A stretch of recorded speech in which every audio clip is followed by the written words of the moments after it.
Hey, welcome to the Really She Did podcast where we devour everything in the TWD universe. I'm Dawn. I'm Elisa. I'm Carol. I'm Barb. And tonight we have a fabulous guest. We're all like totally geeking out here. Michael Satrazemis. He is camera operator, director of photography, director, producer, executive producer of the mothership show Walking Dead, director and executive producer of Tales of the Walking Dead, episodes of Fear of the Walking Dead, and the last 2 episodes of The Ones Who Live. Mikey, you're just into all the stuff and things. Yeah, I am the apocalypse. You are the apocalypse. Yeah, I mean, I bounced around quite a bit, but there's a lot of really good story. And when Andy called me it was over Christmas before they started shooting that march, and said, "Look, we started this together. We're going to end it together." I was like, "Yep, I'll see you. See you soon." Yeah, We're just so impressed. I mean, you kind of have one of the great American stories of how you can make it in show business, starting off as a rig gripper in My Cousin Vinny in 1992, all the way up to an executive producer for one of the largest shows and franchises in television history. I mean, you've made it, Poppy. Yeah. It's a one. Sure, I'm a 1 in a million, but it can be done. It just can. You get lucky, and you work with a lot of brilliant people, and 30 years later, so it took a minute. You realize you're living your dream, and you're just in an accumulation of all of the things you stole from other people until. And then in the end, it's not you. I'm surrounded by so many really, truly talented human beings that have big hearts, and they're just. If you're not in that atmosphere, it doesn't matter what you can do. It's not going to work. It really, really, really takes something special, and it's more about the atmosphere, I think, than anything. You have to set up an atmosphere for performance and for work ethic, and things, and try to protect that so everybody can create. And I think without that you don't really have anything. Yeah. It was really hard for us to think about episodes that we wanted to talk about because, like Dawn said, your fingers are in everything. Starting off with, season 1, episode 2. I guess, gosh, I'm almost, believe it or not, y'all, I'm almost at a loss for words on where we shut up. Y'all need to hush up. Well, how did you start? How did you start your career in this? How did it start? In the apocalypse?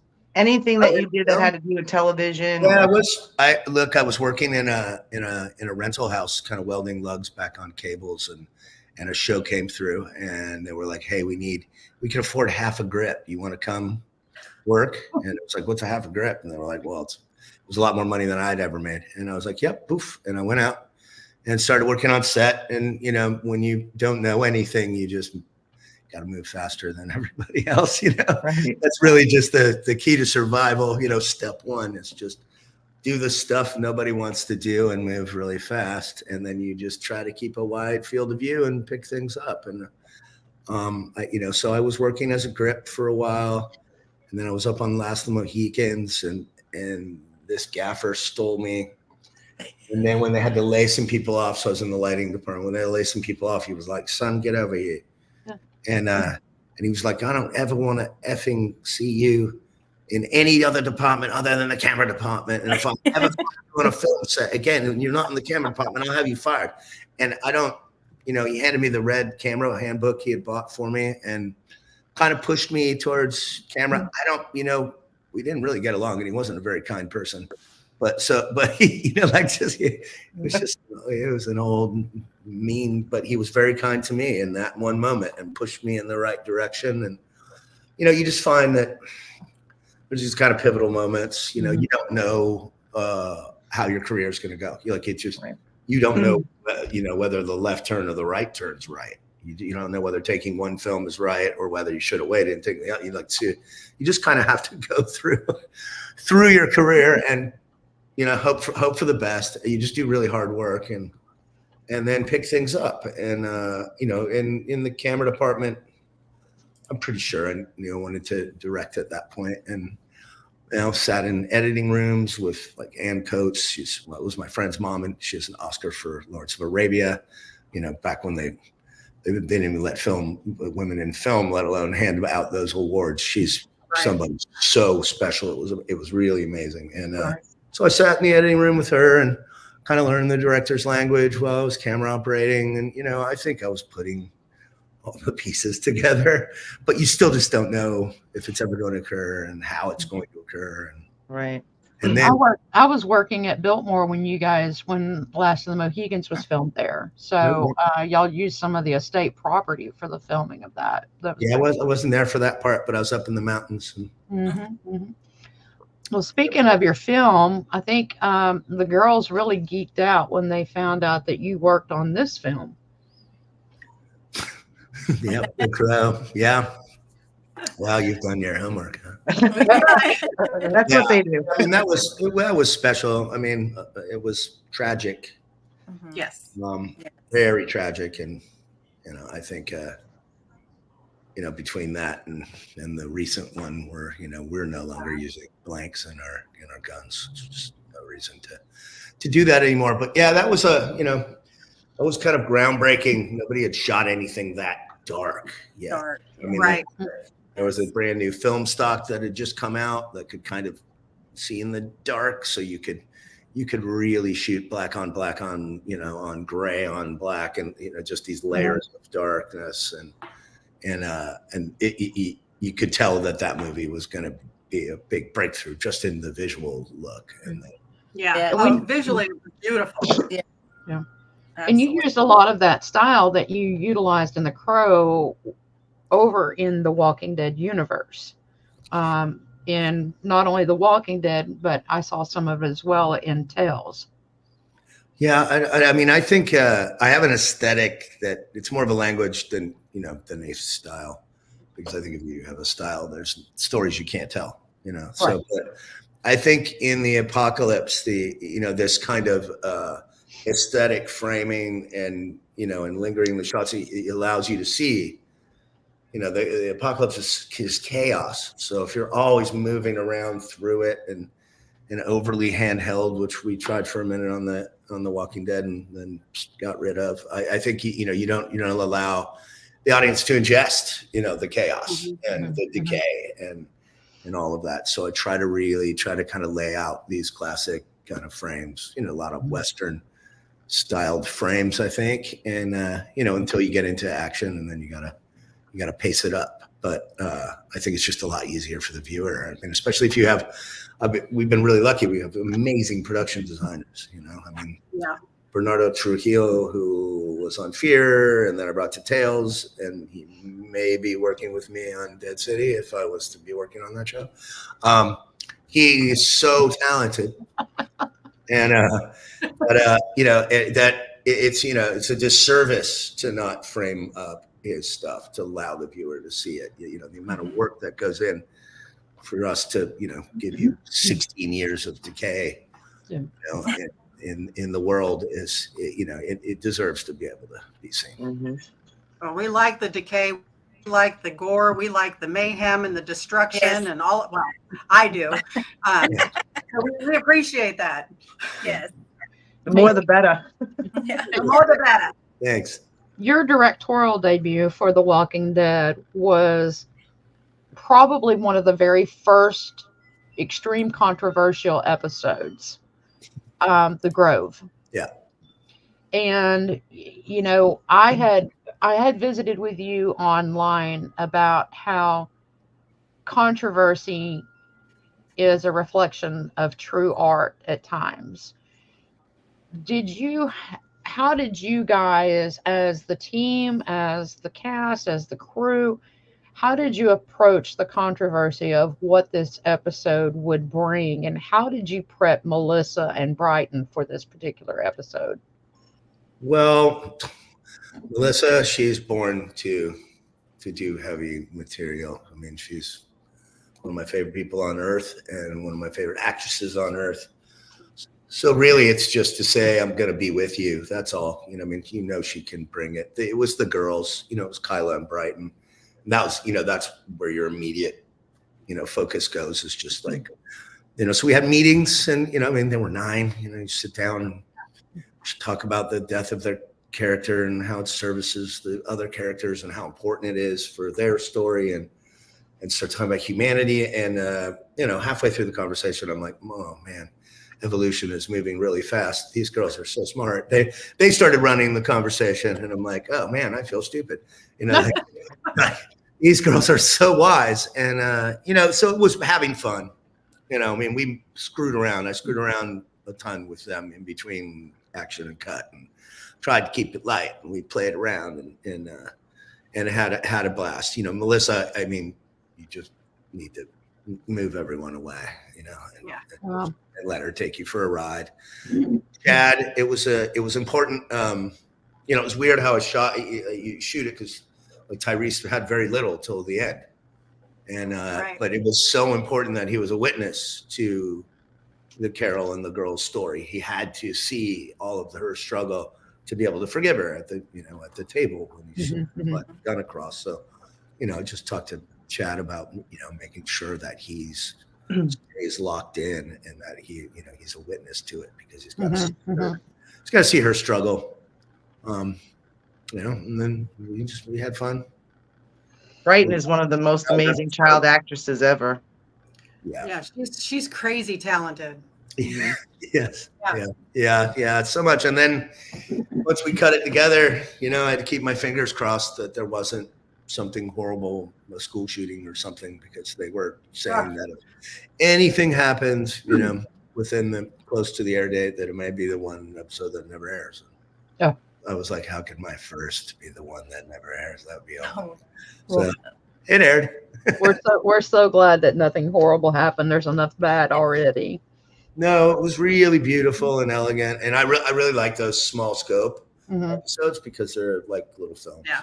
Right. You get a completion. They're like little features, and Little vignettes. We had the opportunity to actually go visit the Grove, or the home where it was at. yeah, I remember it well. Yeah. It was And- funny because the homeowner, she was so delightful, and she told us about her daughter and told us about the production crew being there for weeks, and she brought out this whole handful of the little fake flowers that the crew had brought out and and set out and everything, and gave us all the little flowers and gave us kind of a little mini tour of and little stories behind the scenes kind of stuff, and it was just it was lovely, and it was really cool to hear the background stuff.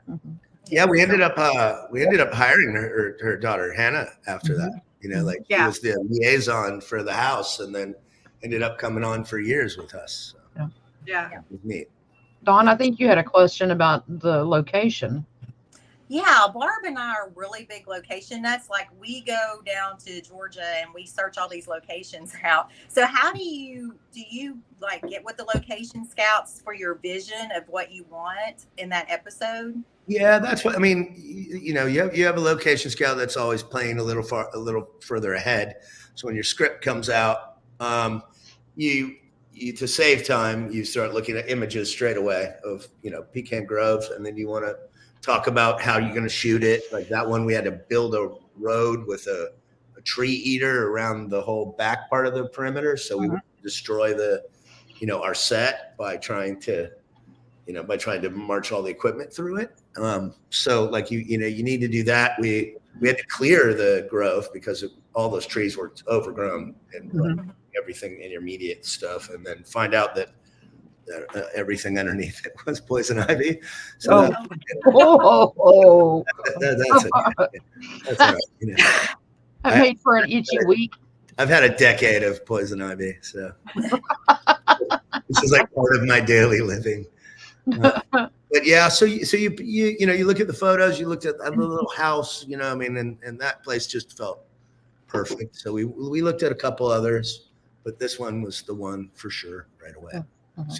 We get amazed and like we go, it's like in the middle of nowhere. It's like, how did they find this? Yes.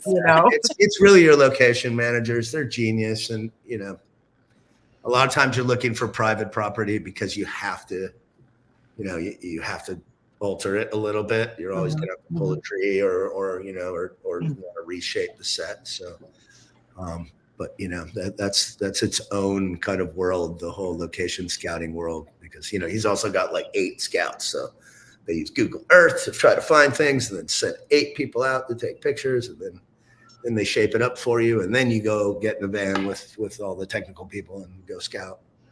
Wow. Well, That's Dawn and Barb's next job right there. Yes. Yes. We just love standing in that location, and you can just imagine like the Yeah. scene. And we like reenact, so we're a little crazy. Oh, that's cool. So you guys should show me some of that. Yeah. oh yeah, they love to reenact scenes. Yeah. Did you do the look at the flower scene? We No, did not. Okay. probably You weren't couldn't Carol go. and Brighton, right? Okay. But they We did redid have this these. one. Oh, that was I directed that episode too. Yeah, exactly. Okay, now I get it. Actually had Dawn carrying me out of the hospital when Beth died. Yeah, I'm carrying her on Daryl. I did.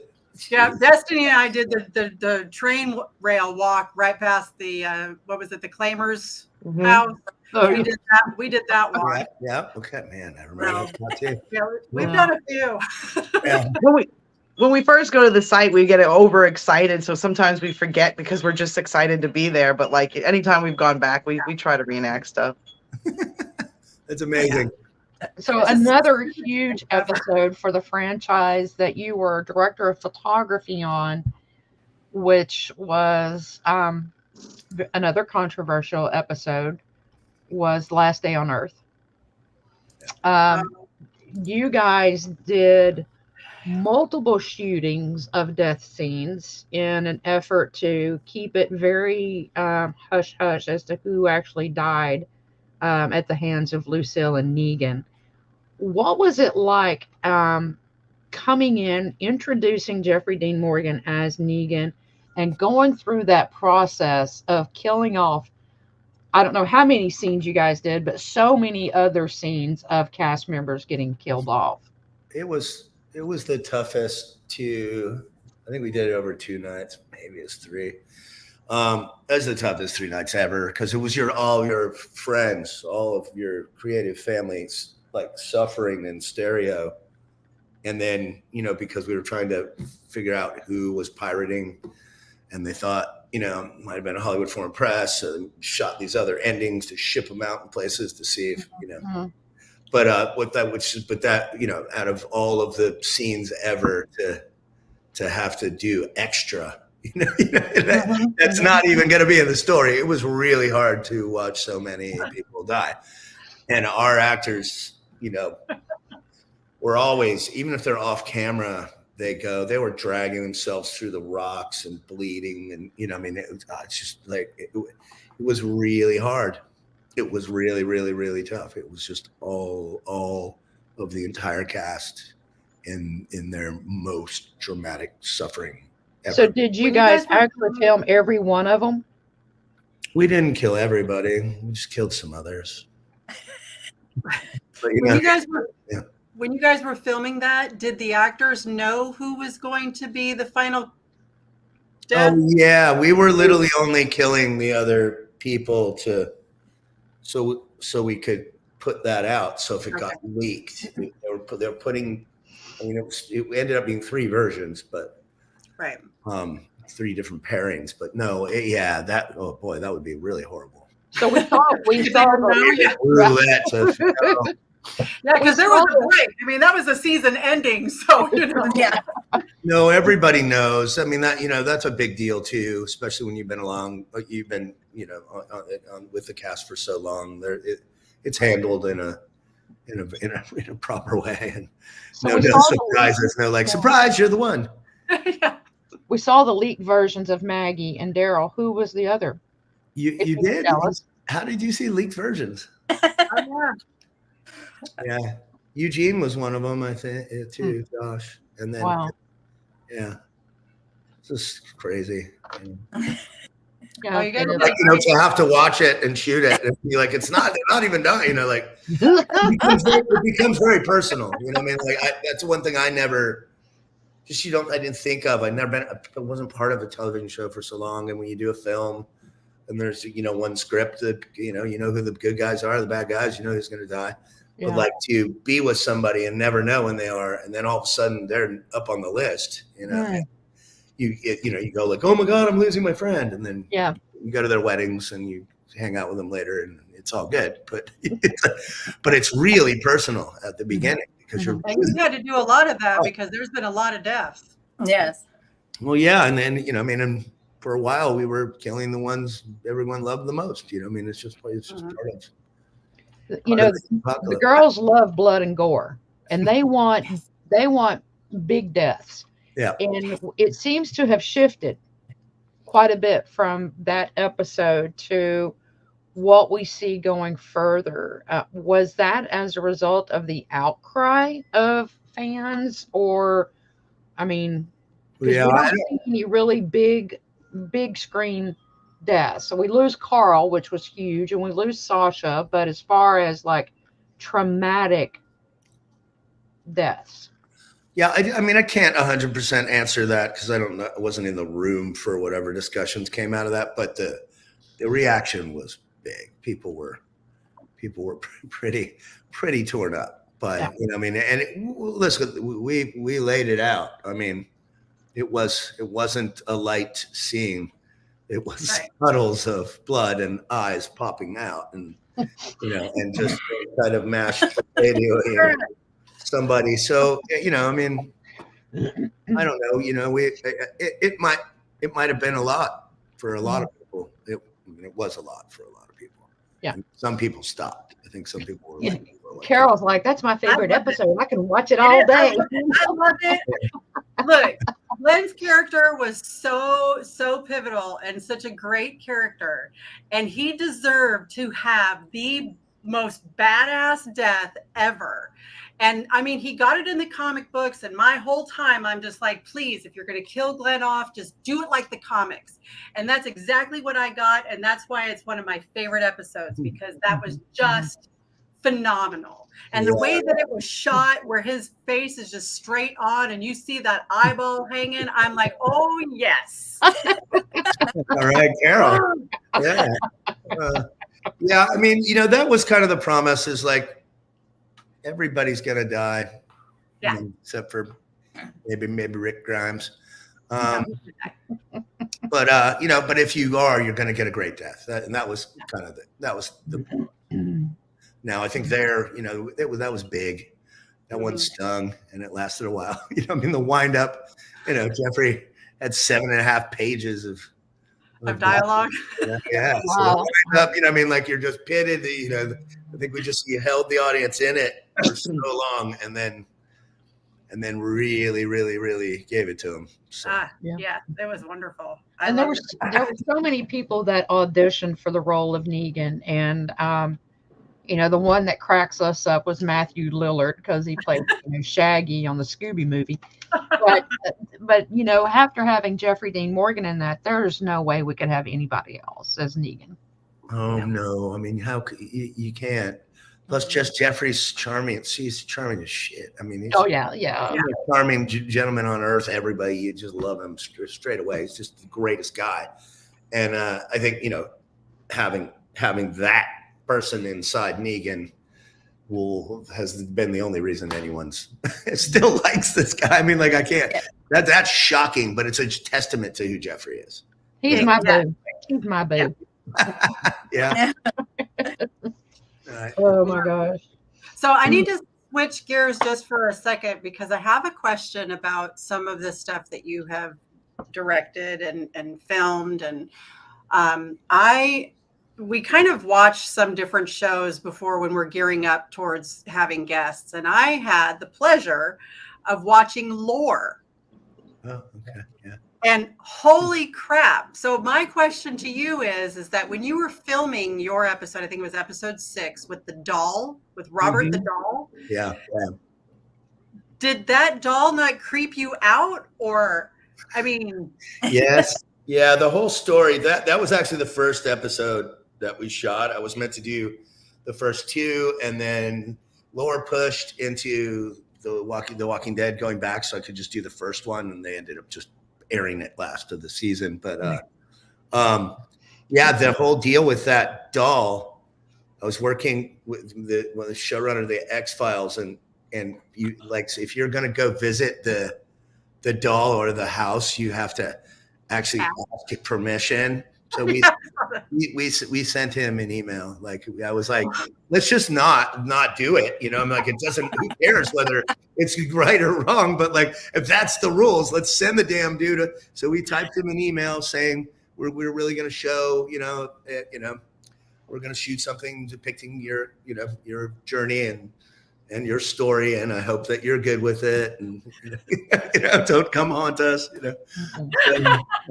We did, and we sent it. He's got an email address. So. Oh, that's funny. Yeah, because I love that episode, because I have an affinity for creepy dolls. They it's not something that I want in my house at all. I do. We had we had Steve Coulter on last week, and he said that the Annabelle doll creeped him out too, and that someone always came on set for the Conjurings and did a blessing. Yeah. Look, you might as well, Yeah, cover all your bases.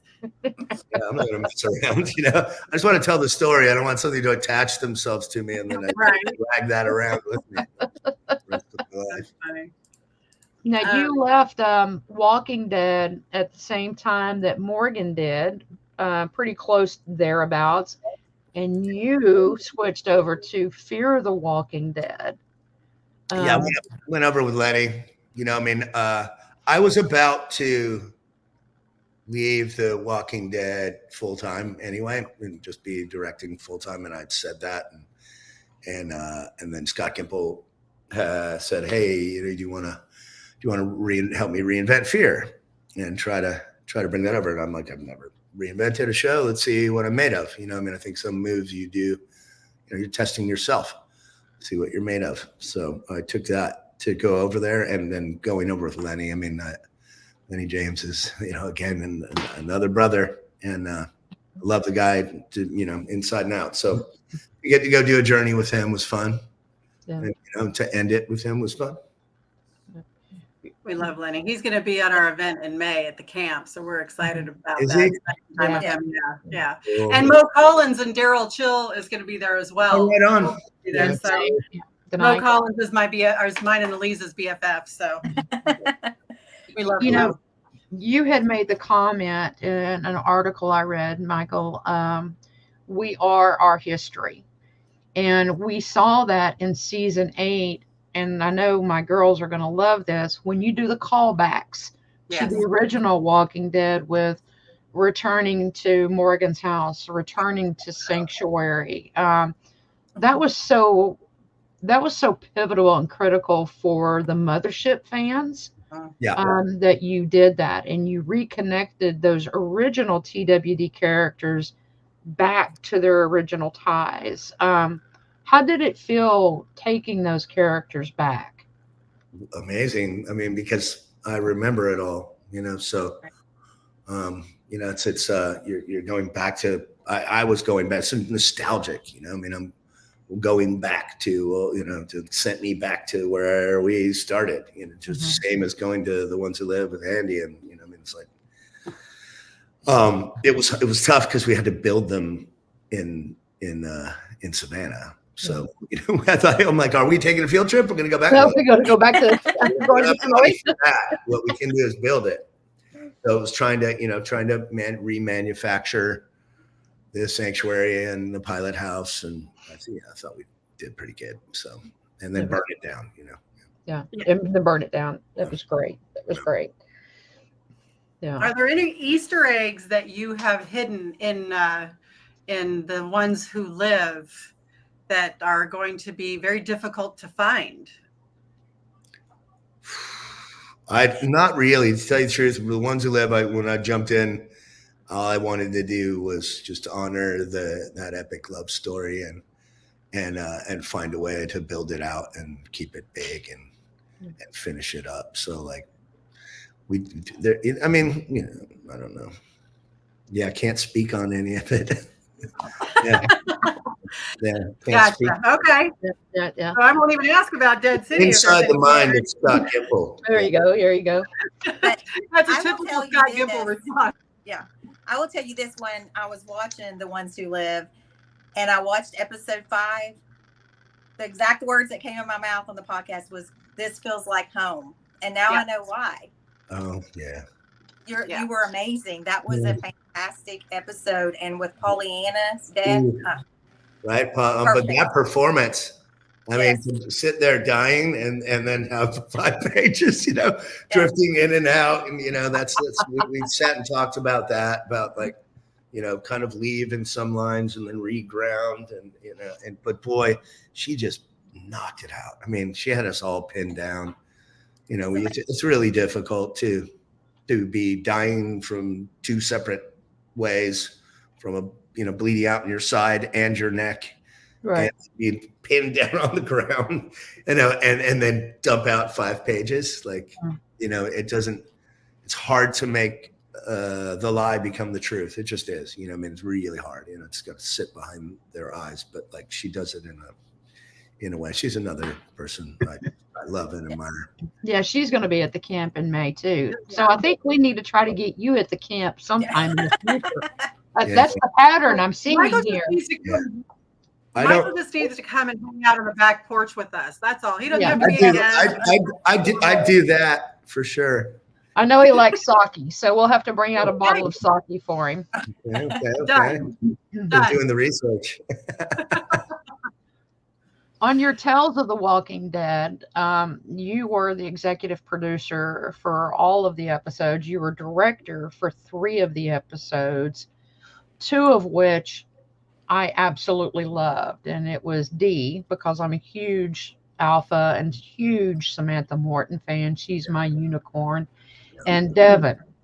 And the one thing I really enjoyed about Devin was it was so spot on to film noir. It brought to you Spellbound and Psycho from Hitchcock, and the whole notion of the ideology of the outsider and tradition. And it was also very traumatic and in a exposure of PTSD. And I wondered if you visited with anyone regarding post-traumatic stress syndrome now, when you went into filming, especially those flashback sequences of Devin. Yeah, we've done some. I mean, I've done some research, and we all have had to kind of dig into PTSD, just because of that's the way it was. But where you were spot on is, is with the noir of it. I mean, and we didn't want it to be in the in a proper timeline. Like, you learn as he learns, the audience learns as he learns, and it was important. But we crafted it like a noir. The thing with Tales was, it's 6 distinctly different episodes, or they're like on their own little movie. They needed to be stretched apart as far as they could from one another. So right. We had the dark comedy, and I just grabbed it because I hadn't done a dark comedy, and you also just know, like with Tales, it was going to divide the room. It's going to be 50-50. You're either going to like it or you're not going to like it. I mean, Alpha, D, you knew that you had somebody that from the universe and standalone, and Mm-hmm. I personally, I love Samantha. I love Sam so much. She's like one of my favorite people because she brings it on another level and puts so much work into it. It's so much fun to craft scenes with her. And then Devon, like that, I just loved it because, it was it was a chance to really craft an episode, you know, with the light flashes that took you into other stylized footage. And I was working with my favorite cameraman, Adam Sashinsky, and Adam has a retention for all of that. So even though in television where you're just high speed prepping, you know, you're sprinting a marathon, you can really craft at that level, and Devon was fun, you know. Right. So I know you can't give us any spoilers or anything, but blink if there's going to be more tales. How long do I have to? I don't know. You know, I mean, listen, there were many more esepisodes written that we couldn't even do in that first season. We kind of had to pick things out. But for me, I loved it, you know, because it was just very unique episodes. It was really difficult. An anthology is terribly difficult because you don't share anything. Not a set, not a set of stairs, not wardrobe, nothing. Everything is, you know, and because they have to be very far apart from each other, it's a lot. We're gonna make it easy for you, because if you do more tales, Dawn and all of us would absolutely love to see a backstory of the Lone Walker. Okay. We would love to see a backstory of that walker. So you could share costumes and location. You can share all. Yeah. So there you have it. You're welcome. Yeah, thank you. Yeah, Yeah. We've got people in the audience going, blink, blink. I know. Listen, I had a great experience. It was a beautiful. Channing Powell, our showrunner, is a really, truly talented writer. So we'll see. You know, I know. But like I said, we're going to keep you guys busy for the next 20 years if you'll let us. Well, if you keep watching, they'll keep making it. Yeah. We will. Right. So we have a lot of people in the audience. Since we're live, and they're all just going crazy about all of the episodes that you've done. And we've had a few questions roll in. Carol, have you been able to pop any of those? I know. Yeah, Thomas O'Mara wanted to know, is it more satisfying surfing after you wrap a show? Yeah, that's my happy spot. I run away. I have a place in another country and a surf house. And I run away. I go, it makes me taller and longer and lighter and, you know, and get in the ocean. That's how we feel about Sonoy. It's where I run to when I don't work. I mean, I snowboard a lot too, but yes, surfing is my one-stop shop to fixing all of the damage I do while we're shooting. You know. Destiny Larimore asked, "What was your favorite episode of The Walking Dead to direct?" Pretty hard to not just stick with my first one. I mean, The Grove was so special on so many levels. You know, I mean, it was Scott Kimball's baby. It's such a beautiful script, you know. So to me, it was a gift, and luckily it turned out well enough that it gave me a career and a future. So it'd be pretty hard to break it. I mean, the last one with Andy was pretty good. You're known as a big gun, and I've heard on several interviews where the actors have said, we called in Mikey because he's the big gun. And you've done some, either as a director, producer, or cinematographer, some pretty epic episodes within the mothership. Yeah, like Morning Star and Morningstar was good. That was a big episode. That was pretty amazing. That last battle scene, you know, I think it was a full act, you know, that leads into Hilltop getting ignited, was really fun to shoot. And then all of the two-handers, the emotional scenes, you know, all the way woven all the way through right up to that part, you know, it was like a bunch of goodbyes before the war. And it was really fun to shoot. You know, I mean, I the big ones, the small ones, I don't care. As long as I can make people feel, you know, and I don't mind if I make you cry, you know, like I haven't had a lot of opportunity to make anybody laugh, but you know, but if I'm going to make you cry, I want you to really cry. Oh, we blubber, we ugly cry for sure. Yeah. Yeah. And since you brought that up, Yeah. you have directed so many great conversations and intimate discussions with your characters. What one like stands out in your mind or just brought you to tears after you got done directing it?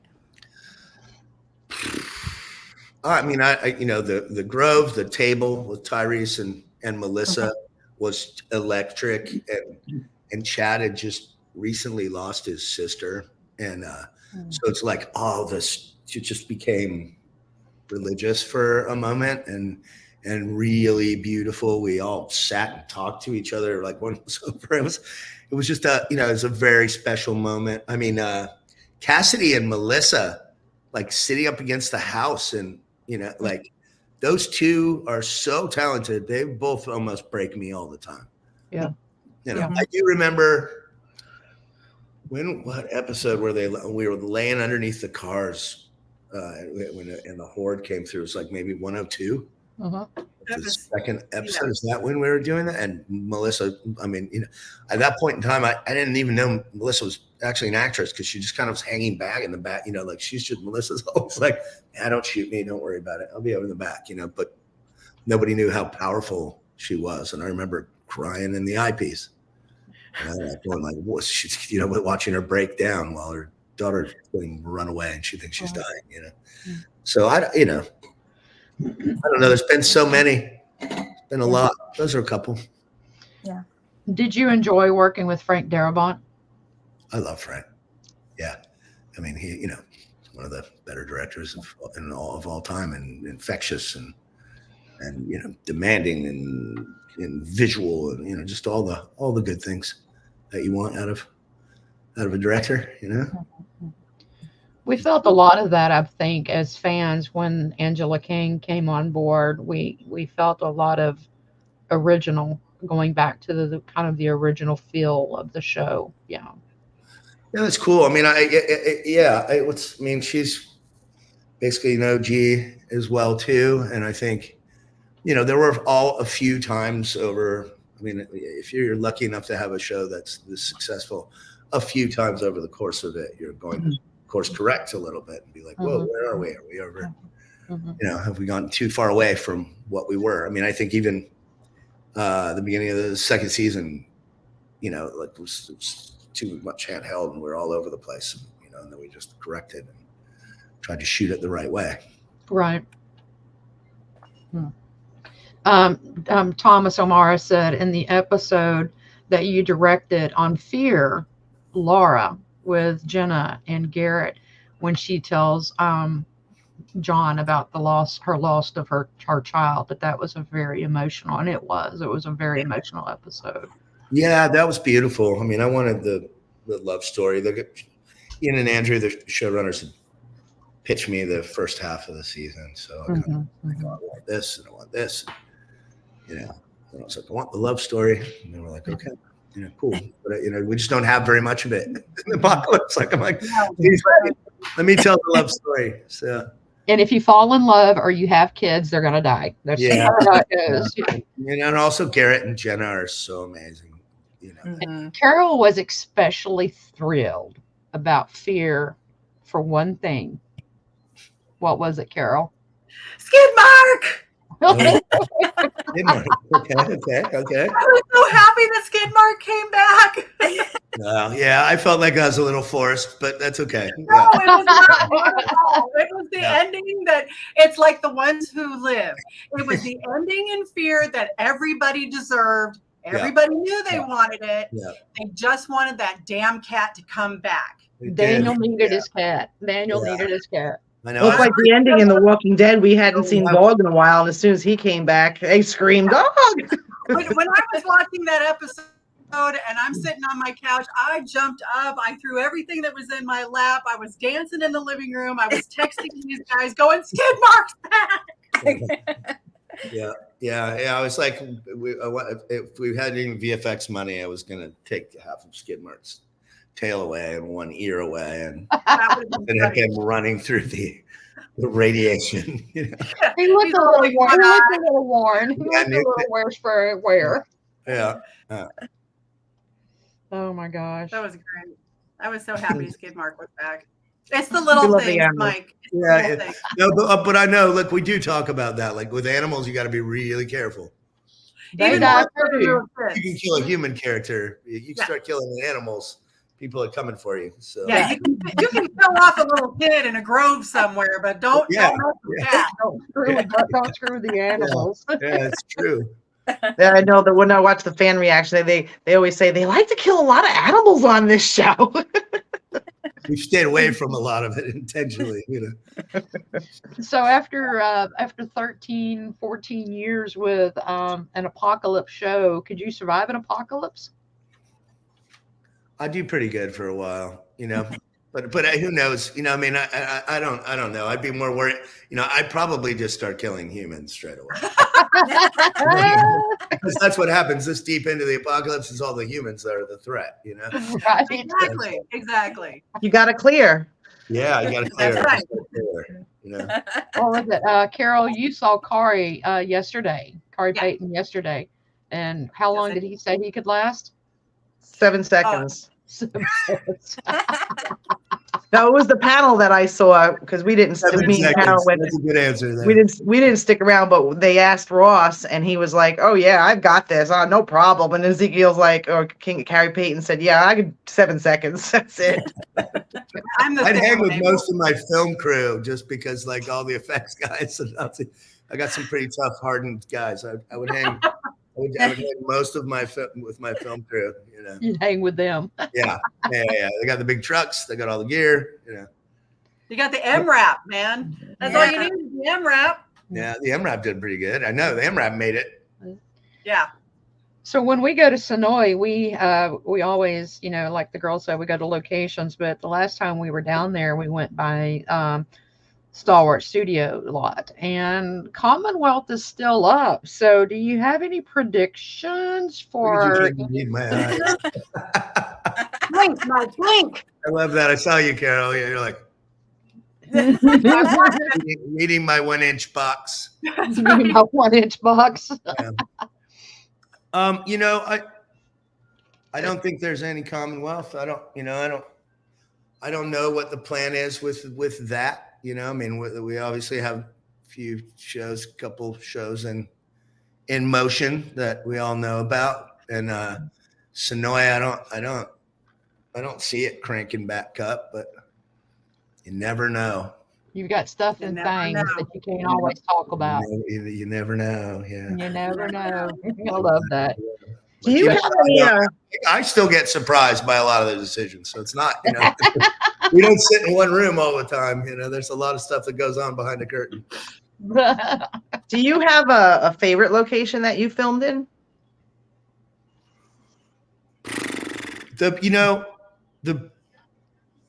The bridge with Tara, you know, when then we went to Oceanside and we actually shot. It was the one field trip we took ever. To Jekyll Island? Ever. And we went to Jekyll Island, and that was very special because we were like, oh my God, we were little children. And they're like, oh, we're on the beach, you know, like it's you know, and I was hanging out with Alana, who's really fun, and we hung out, and it just, I don't know, it just felt so special. But I mean, like locations, we built so many worlds, you know, Hilltop, the Kingdom, you know, I mean, Sanctuary, like it's hard to even, I mean, we walled in, you know, Alexandria, like that was just insane too. So, and that, you know, there used to be neighbors there when we first started shooting. They'd sit on their patio and like have drinks, watch us shoot. And then I think after a bunch of nights with live gunfire and stuff, you know, where they're like, oh my God, they shoot all through the night. And if it's, you know, and they all started moving out. And then all of a sudden we have this giant housing development that, you know, that's a set. Like those are special. That doesn't really occur very often unless you have a show this big and this successful that you get to build the world. So like we've had a lot of really cool locations, and most of them were manufactured. They were built. Right. I know.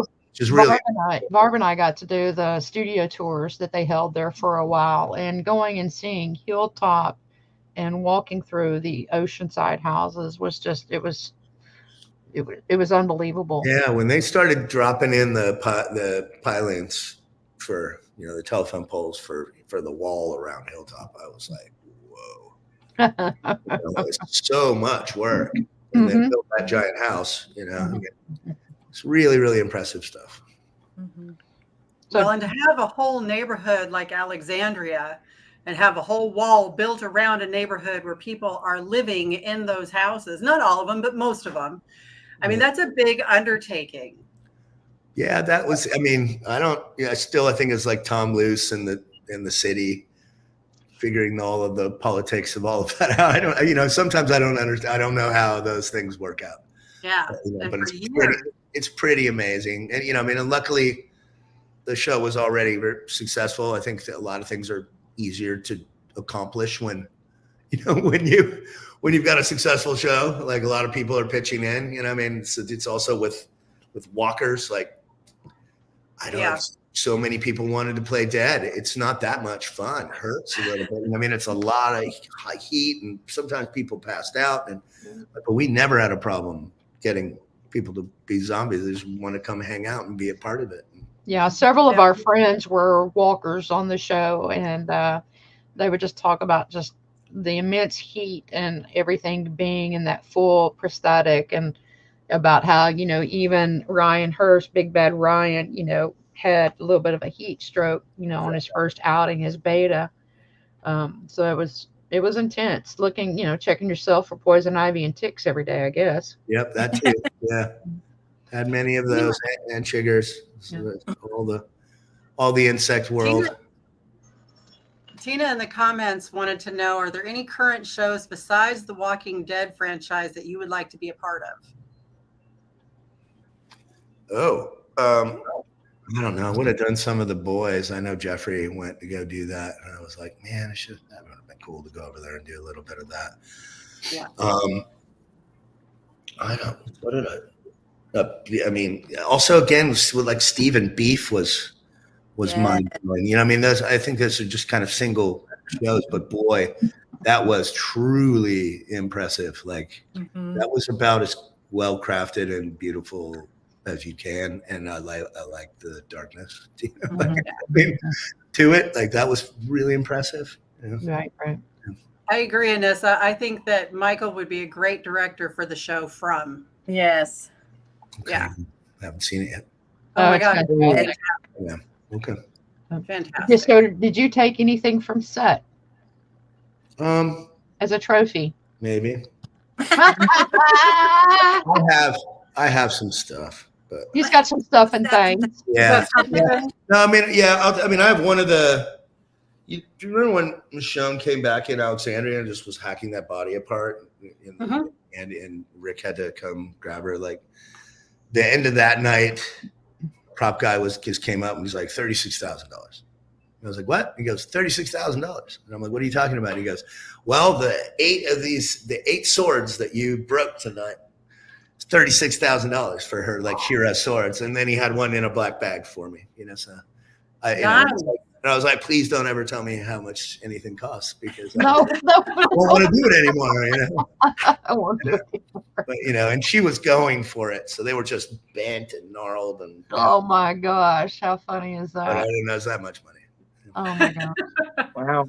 I have one of those, and then I've got some other stuff. So do you have anything from The Ones Who Live or from Dead City yet? No, I don't. No? I was going to take one of the CRM comments from The Ones Who Live, but I forgot to do it. They're around somewhere all over. Right. Really call somebody and have one sent up. I didn't. I didn't. Nothing from Dead City. It just started. So. Just started. Yeah. Do you? What were you going to say, Michael? Well, you just started what? What did you just start? Started figuring out I should be quiet. Oh, we won't tell a soul. I promise. Yeah. I hope you know we're just. I don't know. Some things like really aren't news that they don't want me You to. don't have to tell us anything. We joke about it, but we don't necessarily like spoilers, so we really don't want to know. So yeah, that stuff I wouldn't tell you. Yeah. No, we like to be surprised and in the moment. So speaking of spoilers, how did you personally feel about the fact that the spinoffs got released? So it gave certain characters plot armor. What do you mean in what way? Like, I think because going into the final season when especially when the Commonwealth had everybody lined up on the water tower that they were going to kill somebody, and we knew Jeffrey's not going to die, Melissa's not going to die, those types of things. I don't know. I mean, personally for me, I don't like that. I don't want anybody knowing anything. We should always, that's what's the great things of the show, and also if it's written for us to believe that anyone can go, and you never know, and then you kind of blow it, like, I think, but you never know how or why they're making their announcements, and a lot of announcements are made because you recognize that you're not going to be able to keep the secret, so you want to be the one to announce it. Too many people are auditions are starting to come out. Too many people are drawing parallels, and you go, oh, it's going to get leaked. And that's just kind of the world we're living in now. So sometimes it's like, wow, why would they announce it early? Right. It's them realizing, that it's about to get leaked. Right. So they can at least try to generate it in the proper way. And did you ever get to do a cameo or be in the background of an episode or scene? No, I didn't. I mean, I didn't want to be a walker. Like, it's too much suffering. But to be a zombie, like I just didn't want to do the walker stuff, and I am much more comfortable behind a camera. But you did bring your son in on Fear in season 8. I did. Yeah, my little dude. Just taught him to. Well, it was like the first opportunity. I've spent so much time trying not to show him, and he's always like, "Daddy, play that again" when I'm editing. And he knows. He's like, "Okay, so zombies are just your friends dressed up." So, but werewolves must exist. We had that conversation, and vampires must. And I'm like, "Oh, same." But it was my one opportunity to kind of include him, and since we had the kind of child soldiering thing, I brought him in, and I had him hang out with the stunt guys and learn how to stick fight the scarecrow, little scarecrow walker, and put him in. But he gave me shit. He was dangerous things that only the stunt guys could do in between takes, and my stunt guys were going, "Hey, Smith," running around, and then he was like, "Daddy, you keep saying great." And then we do it again and again, and we move cameras, and we do it again and again, and now we're going to be here 14 more hours. And all the other little kids were like, "We're going to be here 14 more hours." So I'm like, "Smith, you're ruining my dad dream." That's so funny. I love that. He's cool. You got to hang out. It's anytime you can try to include them. So that's funny. Any special message for the fans of the Walking Dead universe? Just thank you. I mean, we say it's because of you, but it really is in the end. I mean, we're living our dream and built something that's really beautiful, that we're proud of. But if you didn't watch it and you didn't love it and it didn't resonate in this way, we wouldn't have had the career. I wouldn't have had that kind of 1 in a million, journey to the almost living beyond what my dream was. Although I have a healthy respect for the executive producer can take care of the director too. So, but yeah, thanks. Thank you so much. We were honored to have you on here tonight. Yeah. Well, you're a pretty fun group of ladies, Like I said, come visit us on the back porch at the Hilton in Peachtree. We got you, brother. We'll get sake and everything. We'll have one of the things, Michael, that we like to do is we like to ask our guests at the closing is the James Lipton questions, if you're familiar with him from inside the actor studio. So we're going to let Carol get started. All right. So this is the best question of them all. Okay.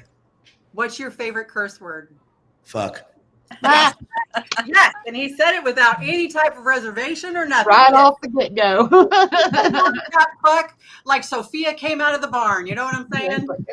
Exactly. That's fantastic. All right. So then, what is your, other than curse words, what is your favorite word? Oh, I don't.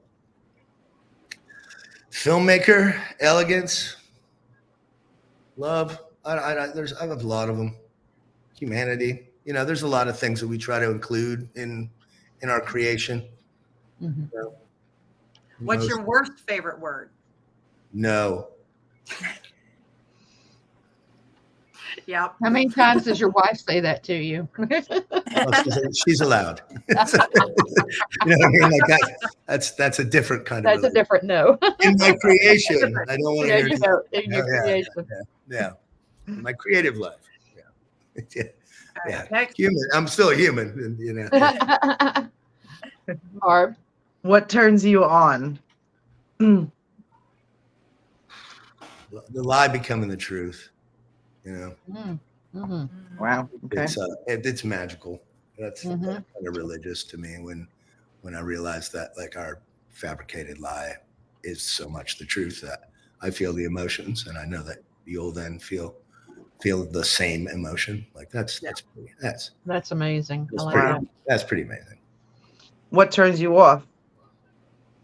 The word no. Yeah. I love it. I doesn't like the word no. Yeah.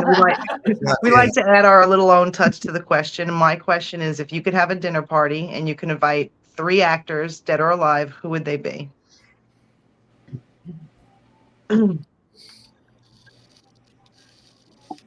Man.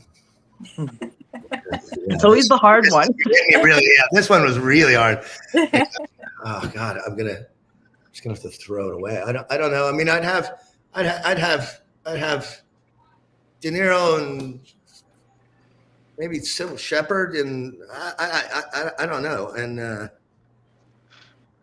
Andy and Lincoln. You know, like I don't know. This one's gonna I'm gonna go to bed.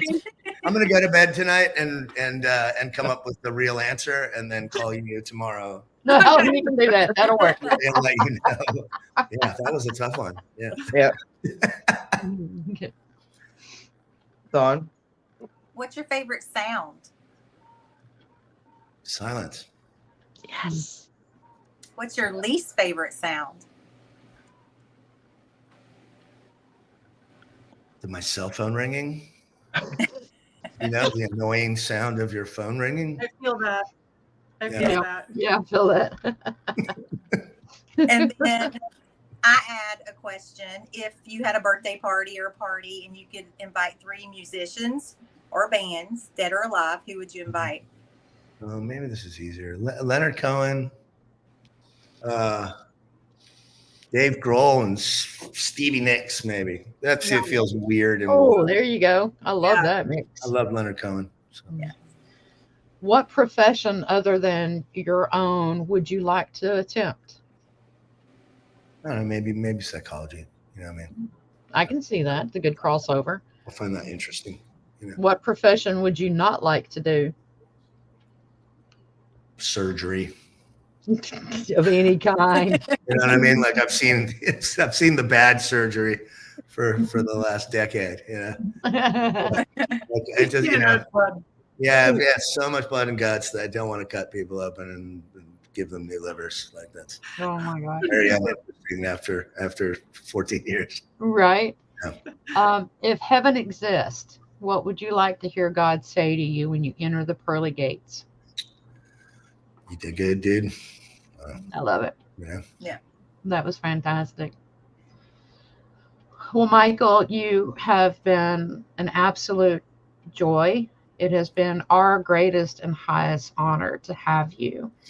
And you have an open invitation to come back anytime you would like to. And we thank you from the bottom of our hearts. Yes. Thank you, Eliza, Carol, Barb, Dawn. Thank you so much. Thank We really you. appreciate you. It. Thank you. And happy filming and early morning in the morning. Yes. Yes. Yeah. All right. Good night. Thank you, Good night. Ron. Good night. Bye. Good night. Wow. Wow. Wow. That was Wow. amazing. That was amazing. I know. And thank you everyone for being with us tonight in the audience. It was overwhelming. Yep. Yes, it Yeah. was. I was getting teary eyed. I couldn't. He's such a sweet, sweet guy. He doesn't realize, or maybe he does, like the characters that they direct, how much they affect all our lives. Mhm. Mm-hmm. He's very humble. Yes. Yeah. Big time. You know, Very it's amazing because every single person that has been our guest so far has been so humble and so appreciative Mm-hmm. of the fact that they have a fan base that cares so much to bring them on a podcast to discuss, you know, their stuff. Mhm. And I love that. I'm so grateful that we haven't come across someone who, you know, was not a Right. joy, because everybody has been a joy to have on. Right. So, Well, and I think we've, as fans and all of the conventions that we have attended, we've ran into some stinkers, but not one of them has been part of the Walking Dead universe. right. Mm-hmm. Everybody that's been affiliated with any aspect of the universe has just been super awesome. And they all have great things to say about Andy. So when I mean, come on. So when are we got to get your guy on. We've got to work on getting Rick Yeah, we Grimes. were putting that out in the universe. we're claiming it. We are claiming it. Yeah. Yeah. Well, speaking of super awesome guy, who do we have tomorrow night? Lou Temple. Mm-hmm. Yeah. Great. So Yeah, he's after gonna be everybody goes and pays their taxes tomorrow, you can come on and have a laugh with us tomorrow night. Hayes. Yeah, commiserate with us.